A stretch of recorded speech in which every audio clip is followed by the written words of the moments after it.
Good evening friends. দেখো আজকে একটা নর্মাল চাউমিনই বানাচ্ছি, বাট এটুকু শ্যুট করেছি তাই তোমাদের সাথে একটু শেয়ার করছি।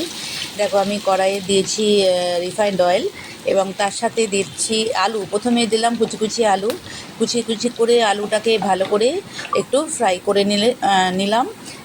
এরপরে আমি দেব চিকেনের কিমা। চিকেন কিমা দিলাম এবং চিকেন কিমাটাও সুন্দর করে ফ্রাই করে নেব। এটা তোমরা সবাই বানাও, বাট আমি আমার ভিডিওতে মানে একটু আমার বানানোটা একটু শেয়ার করলাম তোমাদের সাথে। তো অনেক রকমভাবেই চাউমিন বানাই, অনেক রকমভাবে, শুধু ডিম দিয়েও হয়, পনির দিয়েও হয়, চিকেন দিয়েও হয়, তো সব রকমই বানাই। তো এখন দিয়ে দিচ্ছি যে নুন, দেখো স্বাদ অনুসারে নুন দেবে।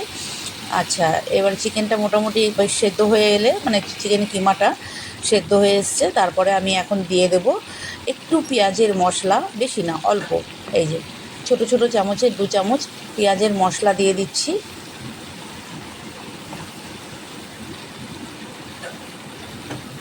আচ্ছা, এবার আমি এটাকে ভালো করে মিক্সড করছি। ভালো করে মিক্সড করার পর একটু ভালো করে ফ্রাই হয়ে যাওয়ার পর আমি দিচ্ছি কাঁচা লঙ্কা কুচি, বেশি খায় না ঝাল। এরপর দিচ্ছি পেঁয়াজ কুচি। ঠিক আছে, এই পেঁয়াজ কুচি দিয়ে আবার ফ্রাই করব ভালো করে। দেখতে থাকো, এই যে ভালো করে ফ্রাই করে নেব।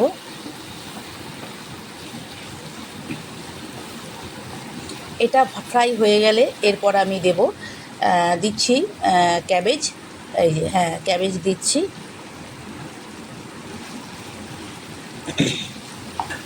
ক্যাবেজটা ভাজা হয়ে গেলে, একটু ভালো করে নরম হয়ে এলে তারপরে দেব টমেটো। দেখো এরপর আমি দেব টমেটো, না সরি, এখন আমি দেব এই যে ক্যাপসিকাম। ক্যাপসিকাম দিচ্ছি, ইয়েলো এবং রেড ক্যাপসিকামটা কুচি কুচি করে কেটে ওটা দিয়ে দিচ্ছি। তারপরে আমি টমেটো দেবো। চলো দেখতে থাকো, এগুলো সব ভালো করে মিক্সড করে ভালো করে ভাজা করে নিই, যাতে সেদ্ধ হয় সব জিনিসটা। যেহেতু চিকেনটা আগে দিয়েছি ওই জন্যে, যাতে চিকেনটা তো সেদ্ধ হতে একটু টাইম লাগবে। যেহেতু কিমা তাড়াতাড়ি হয়েই যায়, বাট তবুও যেগুলো যেগুলো আগে দেওয়ার দরকার সেগুলো আগে দিতে হবে।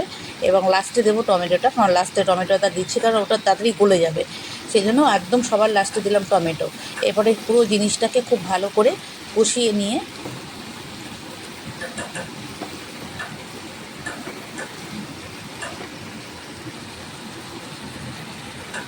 আচ্ছা এবার কষিয়ে নিলাম। এরপর আমি দিচ্ছি সয়া সস। দেখো একটু সয়া সস দিয়ে দিলাম, হ্যাঁ সয়া সস দিয়ে দিলাম। তারপরে আবার আমি নাড়বো, ভালো করে এটাকে কষাবো। একটু চিনিও দিয়েছি, চিনিটা আমি তোলা হয়নি, যে আমি সব রান্নাতেই একটু চিনি দিই। আমার ছেলেরা একটু চিনি, চাউমিনেও চিনি একটু দিলে টেস্ট হয় ভালো, তো অল্প হালকা করে একটু চিনি দিই। তো চিনিটা তোলা হয়নি। চলো দেখো, এরপরে এই জিনিসটা পুরো ইয়েটা চুষে নিলে, একদম টেনে নিলে, এখন আমি দিচ্ছি ব্ল্যাক পেপার। একটু ঝালের জন্যে একটু ব্ল্যাক পেপার দিচ্ছি, আর একটা কাঁচা লঙ্কা দিয়েছিলাম। আর এই ব্ল্যাক পেপারটা ভালো করে মিক্সড করে নিচ্ছি।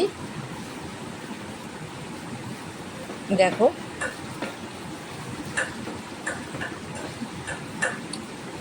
ভালো করে মিক্সড করে নেওয়ার পর চাউমিনের সাথে না একটা পাউডার মতো একটা মশলা আসে, সেটাও আমি দিয়ে দিয়েছিলাম, বাট আমি ওটা তোলা হয়নি।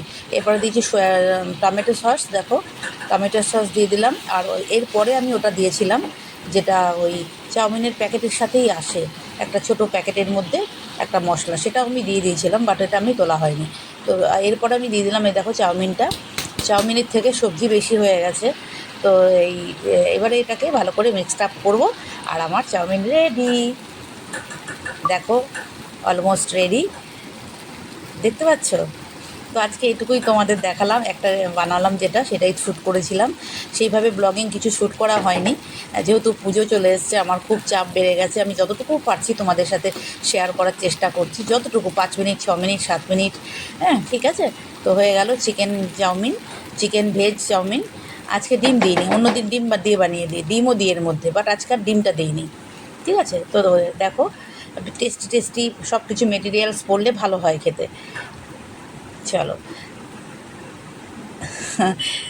আচ্ছা, এবার দেখো আজকে বাতাবি লেবু, হ্যাঁ একটু বাতাবি লেবু দিয়ে গেছিলো বাবা, সেই বাতাবি লেবুটা একটু মেখে আমার কর্তামশাইকে দিচ্ছি। আজকে স্যাটারডে, কারণ আজকে তো ছুটি, আজকে বোধ হয় 4th স্যাটারডে, হ্যাঁ ইয়েস 4th স্যাটারডে ছুটি আছে। তো কাঁচা লঙ্কা, নুন আর চিনি, কাঁচা লঙ্কা, নুন আর চিনি এইটা দিয়েই মেখে দিলাম। আর জানি না কী দিতে হয়, আমি জানি না। তো যাই হোক, ওটা দিয়ে একটু মেখে দিলাম। ও খুব ভালো খায় বাতাবি লেবু। তো বাবা দিয়ে গেছিলো গাছের লেবু, এটা বাবাদের গাছের লেবু আমার বাবার বাড়িতে। তো সেই লেবুটা একটু দিয়ে গেছিলো, হাফটা মেখে দিলাম আর হাফটা আছে। তো এই বাতাবি লেবু মাখা অনেক দিন পরও খাচ্ছে, বললো দারুণ লাগছে, অনেক দিন পর খেতে খুব ভালো লাগলো। তো চলো, এটাও আমার হয়ে গেল, এই বাতাবি লেবু মাখাটা একটু তুলেছিলাম। আচ্ছা, এরপর দেখবে তোমরা আমার পার্লারের একটা মুহূর্ত তোমাদের দেখাবো। দেখবে একজন 74 বছর, মানে 74, এই দেখো 74 ইয়ার্স ওল্ডের একজন আন্টি এসেছেন আইব্রো করতে। ওনার ফিলিংসটা তোমাদের সাথে আর এত একটু শেয়ার সুন্দর কথা করছি। বলছিল, দেখো, এত বলবে উনি এত মানে গুজরাটে থাকে। আমি ভাষা দিয়ে বোঝাতে পারবো না, এত ভালো লাগলো।